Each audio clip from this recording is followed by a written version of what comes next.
G'day legends, welcome back to Roadside, presented by Zwift. We're sitting here in the magical Hilton and we've just had the Tour Down Under, the men's wrap up, the women's Schwalbe Classic as well. It was so muggy out there, it actually melted, It was so sweaty. Oh, it was absolutely boiling, but look, I know my way how to navigate the heat, Jet. I just sort of go to those water sources that are cool by at races, the hospitality tents, and I actually found you there. Your official duties, they're done and dusted. I've had a few wristbands, that's for sure, this week. The Rattle Gravel crew had the watch party the FXKOM, and yeah, it was pretty good. There was little lunch packs, the sweet treats, lollies. There was laid out packets of Pringles, the salty corn, the what's it called, bloody popcorn, and then there was plenty of beers too, Tom. Which yeah, the Eskies were deep. Mates got stuck into, indulged themselves. Yeah, well, look, when in Rome. Yeah, it was good. So we're out there. It was really cool. Good to see the race wrapped up. And tell you what, it was an interesting day, but we're going to get into that a little bit more. First of all, a little bit of news.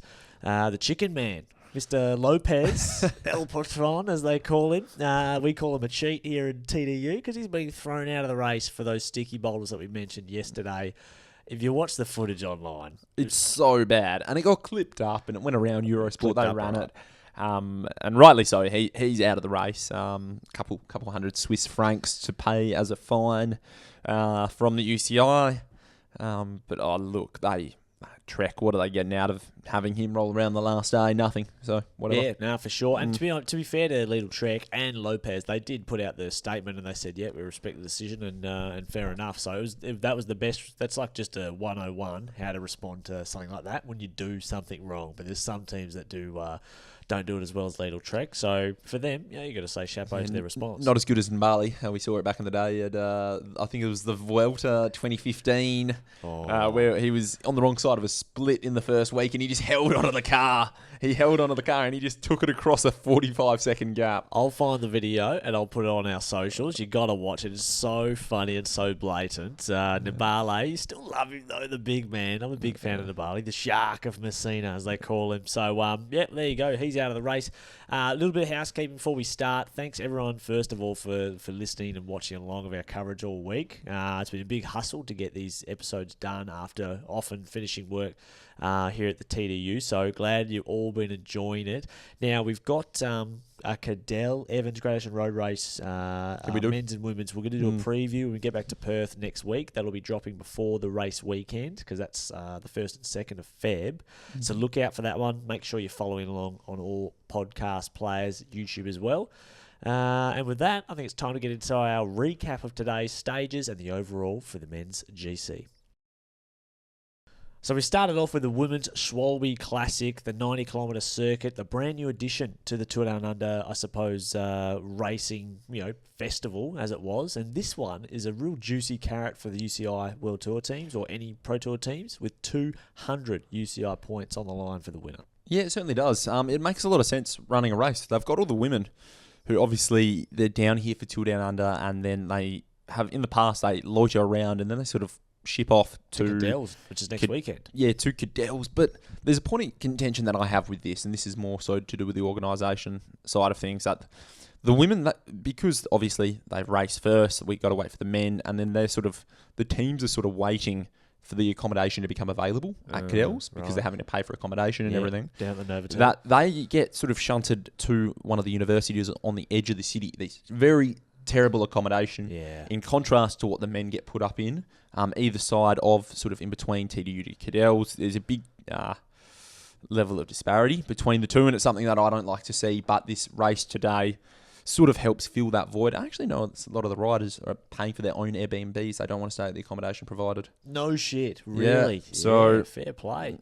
Yeah, wow, there you go. Well, good to see this edition added. I think we've got a lot to work on with this race. I think in 10 years' time, if this is still part in the calendar, it won't be this. It won't be a 90k Kermesse, because let's be honest, the course is rubbish. It's boring. There's nothing interesting about it. But I think in the future, with 200 UCI points on the line, it certainly deserves more than a 4.5 kilometre Kermesse track. Yeah, and it was just, you could sort of tell that they've decided, they've gone, okay, this is going to be the finale of the men's, we're going to have the women's, or maybe they thought, let's design the course. And I believe this is actually an old course that they've used in TDU before over a number of years. I was here when they first used it. Yeah, it used to be the People's Choice Classic on the final day. Yep. So there's something there that they've kind of gone, maybe for the 25th year, we're going to throw it back a little bit and run these dual stages or the one day. It sort of worked. It struggled a little bit though, didn't it, mate? Because it was a very muggy day here in Adelaide. It's hot. It was hard to be outside. Right. I didn't like the timing of the event. It started at 10 o'clock for the women. I just found it really early, and then I just thought, the men's, they've wrapped up. That usual sort of 3 o'clock, and I thought they could have ran it into the evening. Yeah, like the crit when they do that at the start of this, like the People's Choice Classic or the criterion they usually do at the start of the race in the men's and women's, that works because it's at night time, the sun starts to go down behind the buildings, and then there's plenty of shade and stuff going on. It's in the city. But for this one, it's a bit more stretched out. There weren't that many bits of shade around the course, and then of course being right in the centre of the city in the middle of the day, it was kind of hot, and you're willing to stand in the sun for some action, but there was not really any points of action. Even the KOM, it was like a 100-meter climb. They rolled over the top, so it deserved a bit more. But nevertheless, it's still a great and positive addition to the race. It is, yes. And for the women, of course, and it just makes sense slotting something in there before Cadell's. Now, the top three, it was Clara Caponi for Lidl Trek riding for them. Now she was really super lead out, really in most of her career, Caponi. So it's good to see her get a chance to sprint for herself. She got the job done over Baker, and then Rochelle Barbary from Team Picnic Post NL. Good to see Little Trek. And how about a celebration? She's done the the Vanderpool style folding the arms together, which apparently was a bet with her swan earlier before the race. Yes, it was. So great to see Little Trek. They get reward for coming down to Australia with a host of TDU points. Not a bad ride by Baker. She just missed out, and she didn't ride Tour Down Under. So she's coming in sort of pretty fresh. That's her first race day of the year. I think she had a nasty concussion late last year, and it was one of those ones similar to what Maeve Plouffe had. It really knocked her around for quite a bit. And Taco Vanderhoorn, he had a similar one. Tom Squinge, they had some nasty lasting effects. So it's good to see that Baker, she's got big speed, big seated sprint power speed. So good to see her up there, and let's hope she continue that for the rest of the season. Now in the men's as well, we all knew what was going to happen. We were out there for the men's watching at the FX. We were there with a great crew at Rattle. Some shout out. Mates, our man Paddy, of course Megan there as well, the Queen. And we watched them, just roll around. We had in the break? We had Hausen. He was throwing it down. Kel O'Brien and it was Casper Pedersen. Casper Pedersen. He was super strong. So they were out front for ages. They never got more than 30 seconds. Came down to a big sprint. Red Bull took control, and Welsford, he got the job done. He certainly did. There was a bit of a bingle on the run-in, the final sort of 2K. Yeah, so speed bumps. Yeah, there were these speed bumps outside of the Adelaide Oval. And they were actually where there's still bollards would rise up and down as well. Yes. So it was a narrowing effect to the peloton, as well as obviously people grabbing brakes, overlap of wheels. Yeah. There was just a crash. 20 riders got through it, or maybe 30 riders even. I think all the sprinters made it through. But because you have a look at the results with Welsford ahead of Cockard, Phil Bauhaus, Oliveira, he was fourth. Then Danny Van Poppel, Sam's lead-out man, was fifth. But it was just... it was a narrowing and an unfortunate way to finish out a TDU. That would suck coming down. It was all the decathlon boys as well, I think. So, bad luck to them. It was kind of funny. I'm just remembering it now. We missed it. I got some mail because we missed the finish to the women's, but in the VIP area, we were right on the KOM for the FX KOM, QOM, and they've got a commentator dude up there, right? Now, they also had a big screen behind the Red Bull and Rattle Gravel VIP areas, and it was pumping in there. And so once the race went round for the final time, they would turn and watch the big screen, watch the action. Now, the commentators had a little computer with them, and they were watching the live feed from 7. The big screen everyone was watching was delayed by about 20 seconds. And the commentator at the FX King and Queen of the Mountain kept commentating to the screen he was looking at. So he called the winner 20 seconds before everyone saw it on the big screen in the VIP area. What a stinker. It's so funny and a big nightmare. And then for the men's, they just turned all the sound off, and then we all watched this screen for like 3 kilometres in the silence. It was grim. It was actually really bleak. I was sort of standing at the back of the crowd, and everyone turned around and everyone looks at the screen and goes, "Oh, they're not even at the bottom of the climb that we just saw and went past. The delay was so big." Yeah. You were standing out in the sun, and then the sun just reappeared off a cloud, and you could just see everyone just go, "Oh, Getting baked. let's get this race over Oh, and done no. with." It was painful. It was. But yeah, anyway, Red Bull lead out perfection. We knew what was going to happen, and it did. Nothing really more to be said to that. I think they could probably finish off with a criterium or just finish with Wollonga. You know, if you're going to have a stage after Wollonga to end the Tour Down Under, have a proper stage, because it's a big letdown. You go from the highs of Wollonga to this dog shit around the circuit. Not to shit on it too much, but that's what it is. You're shitting on it pretty hard. I'm shitting evidently, on it huh? because if you're going to have a last stage, have a good one, because Wollonga is such a good high. It's just kind of like, you know, to finish on that, you're like, oh. Yeah, it was a procession today. It was a procession. on both accounts, and you know, even in the women's Canyon SRAM, they made it really hard. Chloe Dygert rolled the dice in the last lap, but the men didn't really eventuate. It was just controlled, and the course promotes that level of style of racing. Yeah. So something will need to change, and you know, the organisation at TDU, they are so good, they are so reactive. Yeah, that they will be on the front foot to make the change. They'll listen to the feedback, and it's no doubt at all. Stewie's and Annette and Carly, they'll listen, of course, to all the feedback, and they're always looking to change things up. I think, like you said, mate, that's exactly right. So let's hope they change this up on the final day. And also, nevertheless, it's always good. We'll never take no racing, like reduced stages. We'll always take something like this, because it was good to go out and have a look. Oh, it's great, yeah. You know, there's always feedback for them. Now, the overall GC. Let's talk about that. Navarrez held on to it today. There were no changes. Javier Romo in second place. Finn Fisher Black rounding out the podium. What do you reckon, Tommy, of that? Yeah, best rider wins easy. Yep. Narvaez was the maybe not the strongest rider in comparison to Plapp on 20-kilometre climb or whatever like that. Most suited. But most suited to this. You know, he was, third into Victor Harbour. Yep. So he was getting bonus seconds along the way. He rode smart. The team looked after him, apart from Jay Vine. But that's another story. And he was just a classy bike rider. The way he rode Wollonga is how Simon Gerrans has ridden that stage for countless years. Patience, finds the right wheels, makes the climbers do these big early efforts. You know, someone always pulls the trigger early, and we saw that from the race leader on the day, Romo. And then Gerrans just dusts them up in a sprint in the finish. That is a very good comparison. Gerrans and Navarrez, they are very similar. Are you trying to compliment? I am. They are very, very similar when you really think about it. Very similar indeed. I actually was looking at Navarrez's stats from last year, just seeing how he went, and I forgot. He won the first stage of the Giro. He was in that Chiclamino from day one, ahead of Pogacar. Remember that finale? It was 3 to the line, and he pumped him in the sprint. Furious that he didn't win that. He got fucking rolled. Yeah, that's right. So a really good ride from them. And UAE, they've won the GC Tour Down Under for the men's twice out of the last 3. And you know, if Jay Vine didn't have his crash, he could have done it. Who knows? They might have won 3 out of 3. So pretty impressive by them. I think you mentioned today, Movistar, that's a win for them. I think that you really would have thought, looking at their team, that they just come here to just fill the numbers and tick the box, being here for the World Tour. But they did more than that, and I think a pretty impressive ride by Romo. I'm impressed by him. Yeah, obviously, I love that attitude of.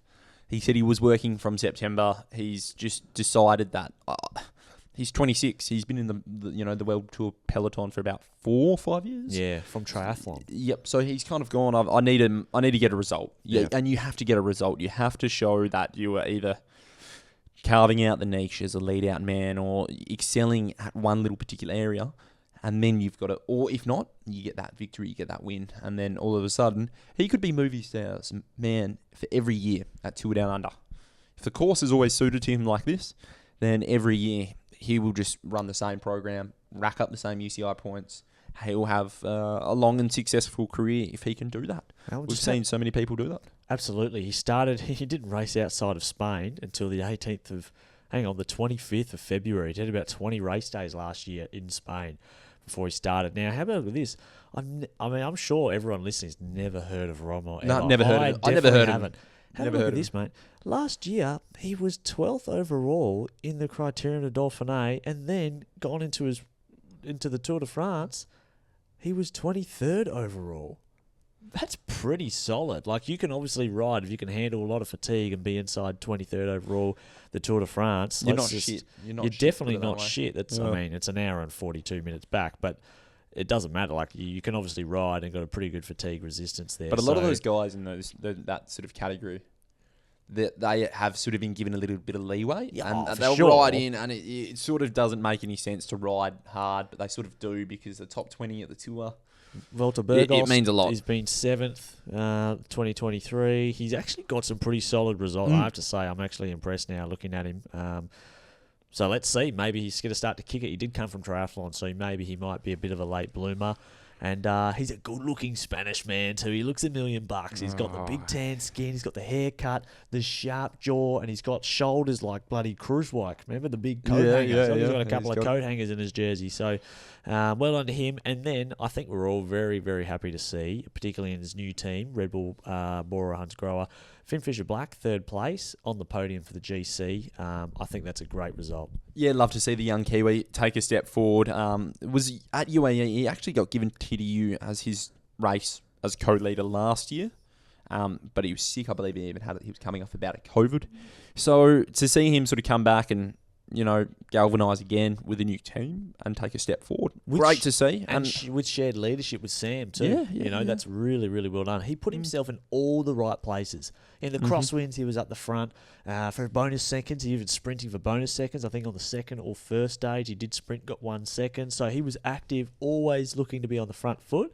It shows he was confident in his form. And, yeah, I think I bumped into him in the Hilton, I think, on the second day. You were staking him out, were you? Yeah, I was just waiting by the elevator. No, just crossed paths, and as I was signing a few autographs, and no, he said, he's feeling pretty good, and he looks $1 million.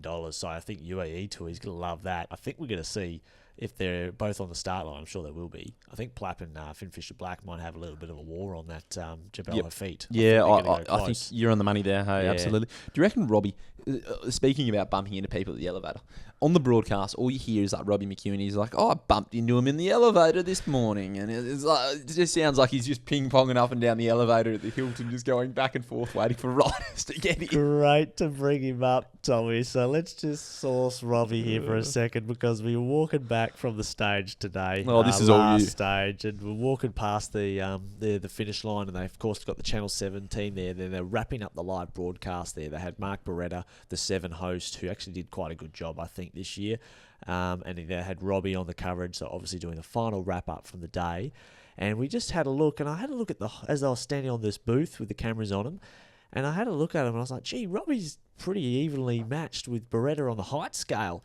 And we just can't cast our eyes down, and Robbie, they've got him standing on a little plank of wood just to bring him up level with Beretta. So it's pretty funny. Don't you worry, mate. He stands tall, Robbie. He's got the results, the record to prove it. Oh, he does. He smoked me in a sprint. He put me in the barriers for sure. And he was having a few sherbets at the Oakley car park climb last night. Rightfully so. As well. So, yeah, really cool to see. Oscar Onley, I think a par result from his stage win at Wollonga last year in 4th place. Then we've got... it doesn't really matter. Yeah, it certainly does. I think 5th place overall. I think it's a good ride. Well, we'll get to that. But I think on our next little segment, overall, I think pretty good battle. It was really a battle of the top 4 when we think about it, and Plappy at the end. And I'm keen to see what happens next year. Now, after this, we've got our segment of winners and losers of our men's Tour Down Under. So winners and losers of the Tour Down Under for the men's. UAE, clear winners, no doubt about that. They've won this race now twice in the last 3 years. Not only did they win the race, they win stages as well. Yeah. So that just adds that another element to it. GC, I think pretty good. So Navarrez, well done to them. Clear winners, Red Bull, Bora Hansgrohe. You got 3 stages with Sammy. I mean, ticked every single box, Sam. 3rd on GC. 3rd on GC with Finn Fisher-Black, and the sprint jersey to go with it. So a whole stack of UCI points. And just a really good publicity as well for Red Bull. They were everywhere throughout the Tour Down Under, not only in the race, but just in activations. Yeah, chapeau. They really have jumped into the world of professional cycling head first. Look, over in this one, Fergus Browning going out and getting the Com jersey I really like the way he did it. I think that's a massive win for him. But the rest of the Australian team, I can't throw in with him. I just can't, mate. Like not even Marriage? No. 19th on GC, despite all that rubbish at the start. Riding Pro Velo, doing crits. And by the way, with Marriage, we talked about it previously, how I was saying that maybe he chose to ride Pro Velo, maybe he chose to do all that stuff before the race. He was told to ride those, so I'm sure he would have loved to come into TDU much fresher. But what I understand, his domestic team very much encouraged him to race. But 19th on GC for Marriage, I think that's pretty good considering the workload he did, and he threw himself out there as well on stage 1. Yeah, he certainly did. But you're right on Browning. You're saying he threw himself out there, and you were quick to chastise him for his decision. If he didn't do that, I reckon he would have been inside the top 10. He was only a minute 24 off GC Marriage at 19th position, and top 10 at GC at World Tour level. We all know World Tour level's just going up and up and up. TDU along with it. That is anything in top 10 is an impressive result. Getting a jersey, in my opinion, is an impressive result. It was. Brown. She showed himself. I think people know he's very strong. You've got the next one, Tommy. I mean, you say it, mate, because I don't think so. So he finished 5th on GC. Decathlon AG2R Bastien Tronchon. I really liked his ride. He's 22 years old. He's come down. He's racing here at TDU. The team, they've supported him. They even sort of backed Dorian Godon as well a little bit. But they also had Vendrame as well for sort of the kicks. But he's not that good. Anyway, this is a good ride by Tronchon. He's come here with good form and to actually get a top 5. So they came here last year and they had Orion Paripant, Valentin Paripant, who was top 10. VP, He was 22 years old as well, or around that early 20s. He got a top 10. The team was stoked. This is a team that just doesn't win outside of Europe. So to now come to a TDU to get a top 5. So he beats Plapp. He's better than Plapp. He's better than Magnus Sheffield.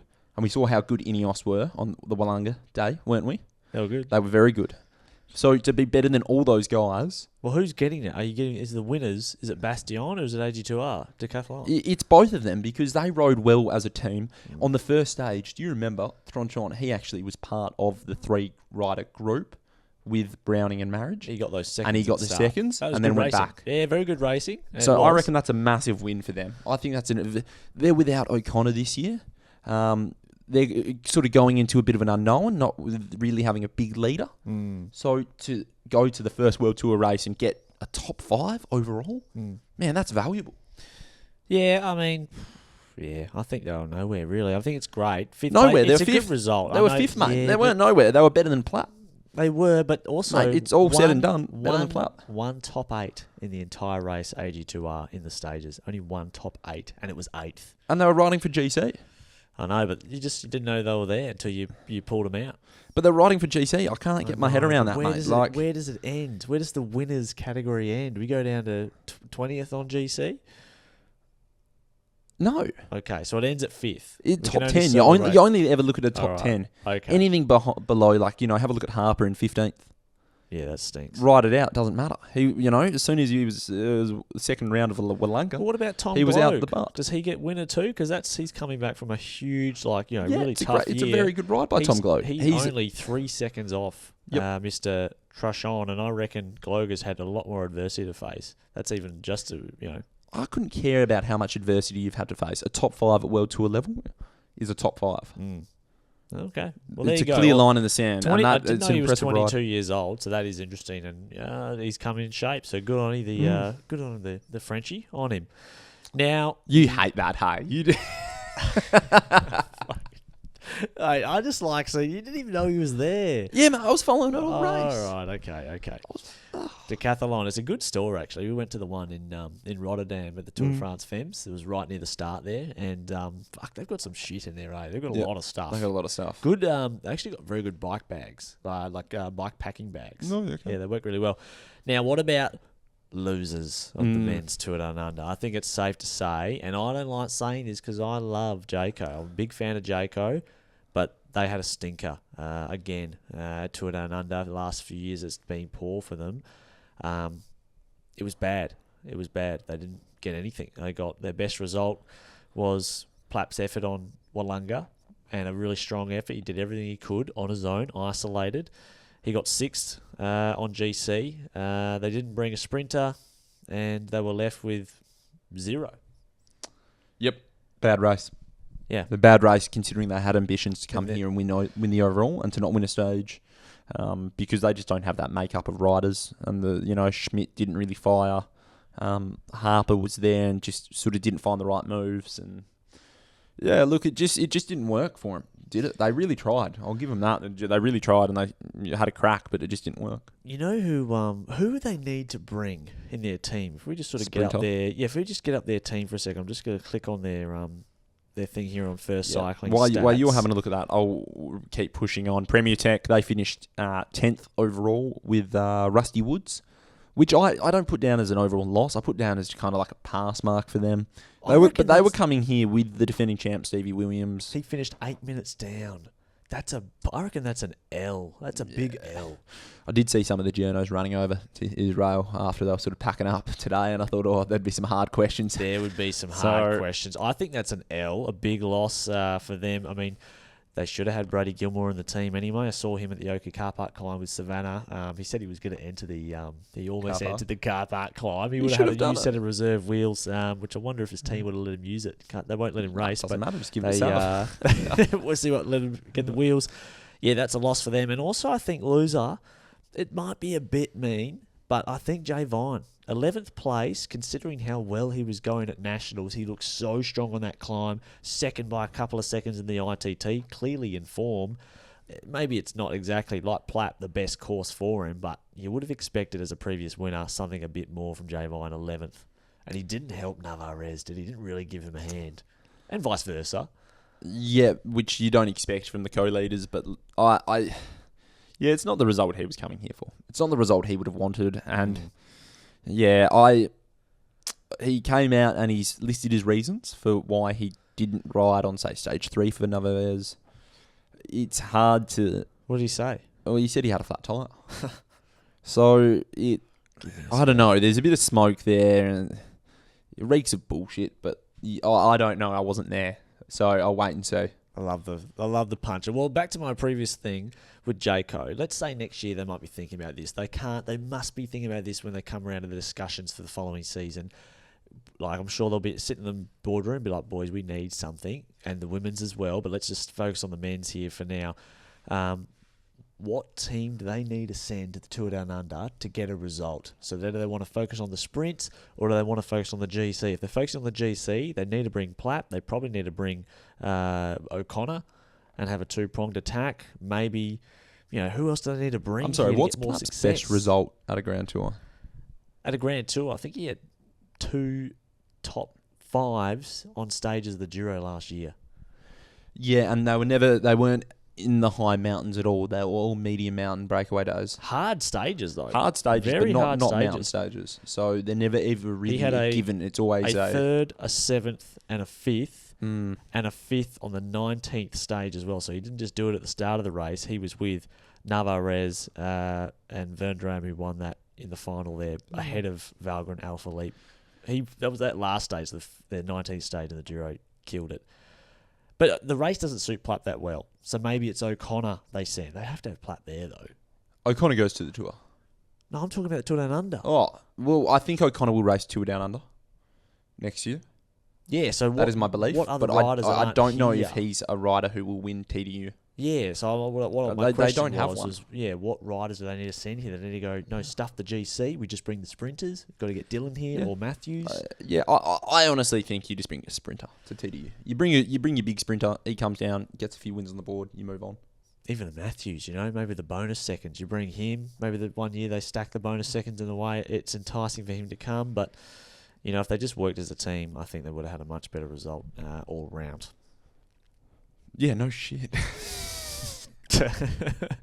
It's hard, though. It's hard when you want to just fucking stitch him up because we really like Jake. I certainly do. And we want them to do really well, but it's hard when it's like when you support your footy team. You want them to do well, but sometimes they just ride or play like fucking idiots. And you're like, what are you doing? So easy to say from the comfort of these chairs. They rolled the dice. Let me say, though, when you do watch every second of every race, you do get a pretty good formed opinion, I would say, Tommy. Yeah, or at least maybe you earn the right to have, your own insight. And we're not claiming to always be right, but Now, we've got our next segment coming up. It's the Zwift Goes Power Up. We just made it up, and it's coming up right after this.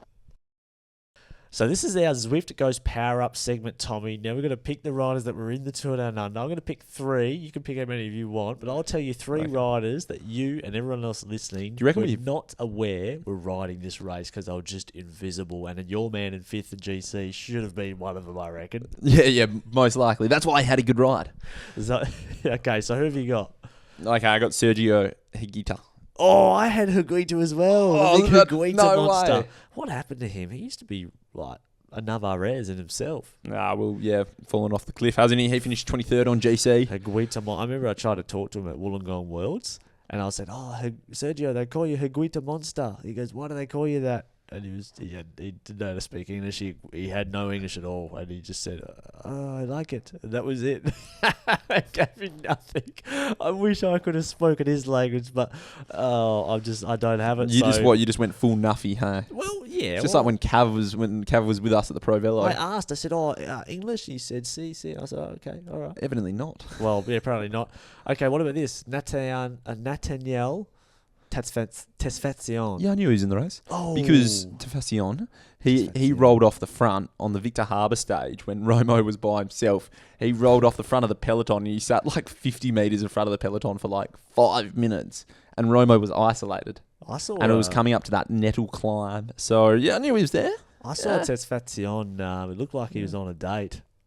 When I was walking back through the Chinatown region of Adelaide, I reckon he was on the tune there, and he actually was having Yochi almost every night too. All the boys were all having Yochi every night. When in Rome, why not? Bloody oath, you have bloody Yochi. Get out of that Hilton.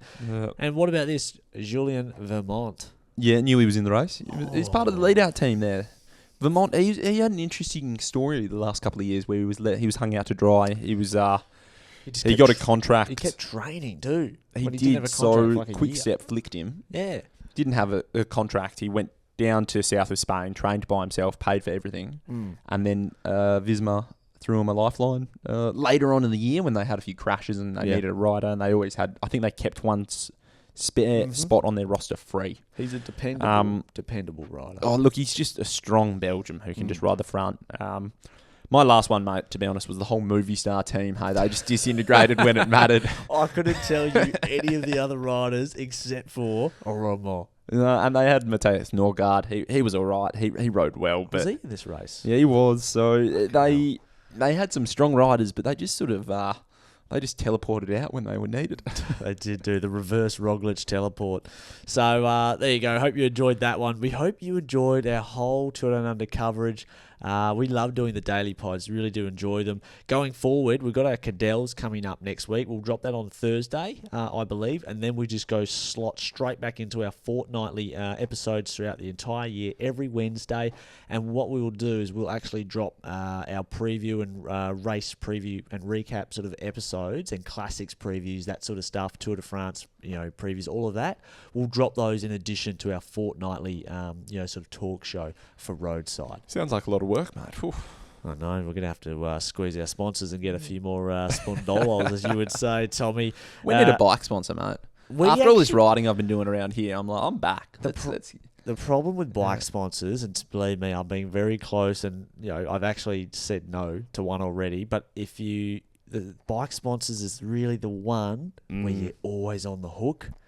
You're always on the hook. It's got these big strings attached. You've got to do all this rubbish, and it's just... I don't know. I just don't know if we could do it justice, mate. I'll try, mate. I'll do it. By the way, I've got my Zip Track hat on. Full nuffy. In ode of our sprint yesterday where I slipped my foot out of the toe straps. It lost me probably 4 pedal strokes in a 15-second sprint, and I just lost to Tommy. So I think we'll bring it back next year because this was obviously a no contest. And in terms of an MMA no contest, it's not a loss or a win. And we'll do it next year, and we'll see. Maybe the winner gets... the loser has to buy a set of Zip Track Bryans for the other. Oh, that's bleak. That actually makes me want to go out and train. Is calling. Wrap it up. Let's go to the pub. We'll see you at Cadell's for our preview next this Thursday. Thanks for listening.